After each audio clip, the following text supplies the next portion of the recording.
ఎన్నికల వేళ రాజకీయ పార్టీలో చేరికలు జోరందుకుంటున్నాయి. తాజాగా నారాయణఖేడ్ బీఆర్ఎస్ పార్టీకి భారీ షాక్ తగిలింది.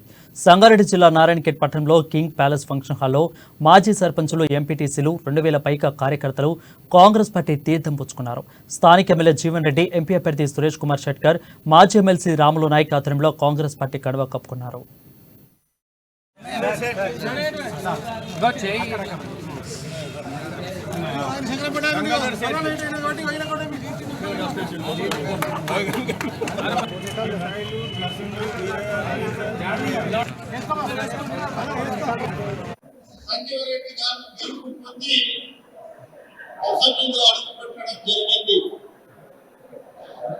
ఇప్పుడు వేదికపై ఉన్న మహానీయులు ఏకరెడ్డి గారిని వేదికపై ఉన్న మిత్రులందరికీ ఎందుకు ఓటు వేయాలి, భారతీయ జనతా పార్టీకి ఎందుకు పురస్కరించాలి, TRS MP Narayankhed Zaheerabad parliament MP ఏ విధంగా పాల్గొనాలన్న విషయంలో ఈ ముందు కొన్ని విషయాలు చెప్తాను.